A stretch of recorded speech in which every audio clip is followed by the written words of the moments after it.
Hello there. So let's cover the last of Newton's laws, which happens to be the second law.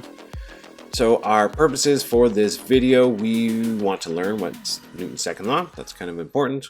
And we're going to solve some word problems involving Newton's second law. I'm going to teach you a little bit as well about what a free body diagram is. The main lesson for that's going to be the next one, but I want to introduce it to you because it's going to come on your worksheet. So it's important for you to know that. Newton's second law states that the acceleration of an object is directly related to the net force and inversely related to its mass, which sounds like a mouthful because it is, and most students are confused by that. Essentially, it's just this. F net equals ma. That's the only thing you need to know about Newton's second law. It is an equation. F net is the sum of all the forces, or the total force. You can call it either way. So when you are given a situation, if you want to figure out net force, you just total all the forces, and that tells you what the net force is. So let's do some word problems here. We've got a 20 kilogram block is pushed to the right on a frictionless surface with a force of 12 newtons. What is its acceleration? We have our equation, we have some numbers, plug them in, and we get our acceleration is 0.6 to the right. Again, notice in the question it says to the right, I put my answer to the right. So I needed to include directions for this one. Next question, we've got a 1,200 kilogram car accelerates from rest to a speed of 50 kilometers an hour in 5 seconds. We want to know what's the net force acting on this car. Here's our equation, F net equals ma. We don't know acceleration in this case, but we've got initial velocity, we've got the final velocity, we've got time. That should ring a bell. We're doing kinematics. So here's our equation we can use for that. But notice my final velocities in kilometers an hour. So I have to convert that first. Notice I put 13.8 with a little line above it. That just means it's repeating. I wanted to give you exact values for this so you're not confused when I plug it in. Don't round until you get to the very, very end. So make sure you're using exact values. Again, here's our acceleration. I put the line above the 7 to say it's repeating. Now we can take this 2.7 repeating, plug it into the F net equation, and get an exact, well, technically this number is rounded, but notice I rounded at the end. I didn't round in the middle, just with the final F net. That's the only time that I rounded here. Example 3, we've got Loki and Thor are pushing a box of mysterious objects along the frictionless Bifrost. So Loki pushes with 120 newtons, Thor pushes with 50 newtons, and they're both pushing in the same direction. We want to know what's the box's acceleration. So if you remember from previous units, whenever I had two vectors, say a speed and another speed, we added them together. We're going to do the same thing here with forces. So since Loki and Thor are both pushing in the same direction, we're just going to be adding those forces for our F net. So if this is our equation, F net is 120 plus 50. We're adding those two forces because they're in the same direction. I have the mass, and I'm looking for acceleration. We get 1.68 meters per second squared. Notice there's no direction in the question, so I'm not putting direction in my answer. Note, if you've got forces acting in the same direction, you are going to add them. Example 4, we've got a helicarrier is exerting a force to the east, and the wind is pushing back to the west. So they're going in opposite directions this time. If the helicarrier has a mass of that, what is its acceleration? So again, we're using F net equation. This time, because we've got forces opposing each other, they're going in opposite directions, we are going to subtract them. And I subtract because one's going east minus the one going to the west. Now you might think, oh, east, so that's positive, west, that's negative. That's not quite how I picked it. I'll show you in a sec why that is. Here's my acceleration to the east direction because that's the bigger force is going in that direction. Here's where I determine which one to subtract. In general, if you've got opposing forces, you're going to do the winning force minus the losing force, so the bigger minus the smaller. So here the helicarrier is exerting a bigger force, so I'm going to take that minus the losers. Even if the helicarrier was going west and the wind was east, I'm still going to do the west one minus the east one. The east and the west only tell you what your final result should be. Pick direction based on which one's bigger. So that's slightly different than what we've done before, but that's good to know.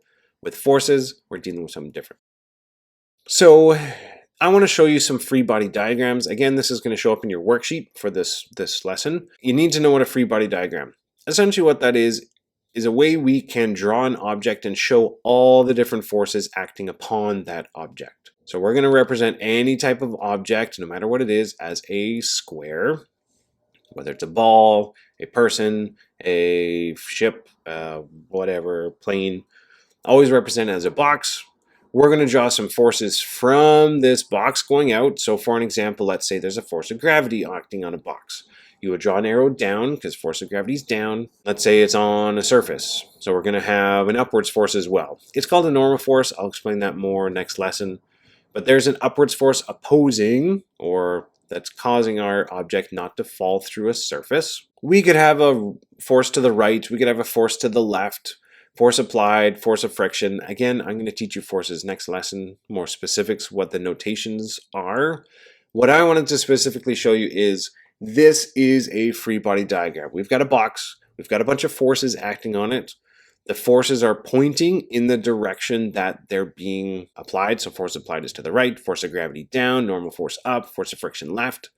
And from this, you can tell that my force applied is bigger than my force of friction. So if I wanted to make an F-net equation from this, my bigger force, my winning force, is force applied minus the losing force, which is the force of friction. So I can use a diagram like this to be able to figure out F-net. And in this case, the up and down forces are equal. So if I wanted to solve for Fn, I needed to know what Fg is. And Fg, we learned in the very first lesson, is mass times g. So you could solve for stuff like that. So it's important to know what a diagram is so that you can solve it. Again, in the worksheet, it's going to show you some of these forces. You need to know Fn, you need to know Fg. So let's go back to example 3 and example 4. And I want to show you what these free body diagrams would look like so that you can get some practice with this before we get into tomorrow. So again, we got a mysterious box. So let's put a box here as a square. Then we've got a few forces. So there's a force of gravity acting down on the box. There's a normal force up by the Bifrost. If you don't know what the Bifrost is, it's a rainbow bridge. If you haven't seen the Marvel movies, you should watch them. So these two forces are balanced. You're not going up or down.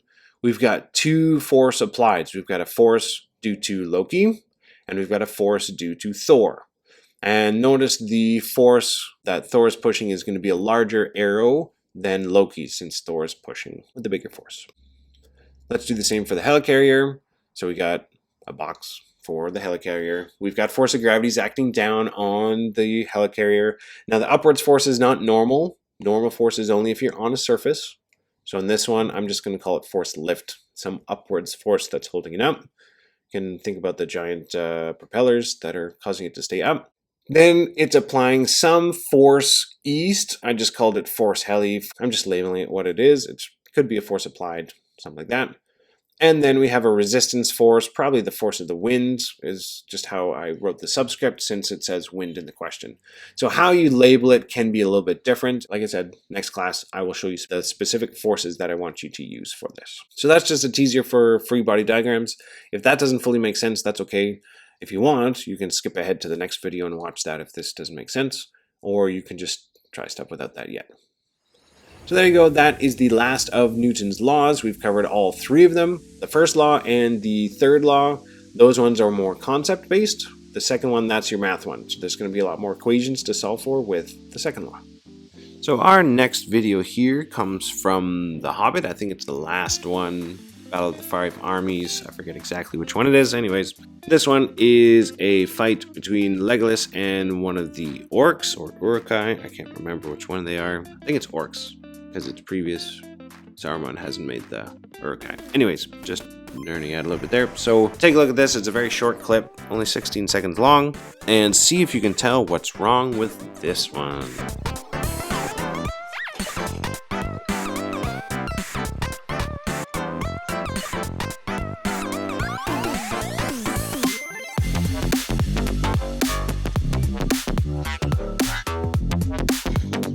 Alright, so there you go. Any guesses what's wrong with that one? Well, yeah. You can't run up stuff that's falling. It just doesn't work. It's one of those things where it's like, it looks cool, but what you're doing when you're running on it, think of Newton's third law. Every action force, there's an equal and opposite reaction force.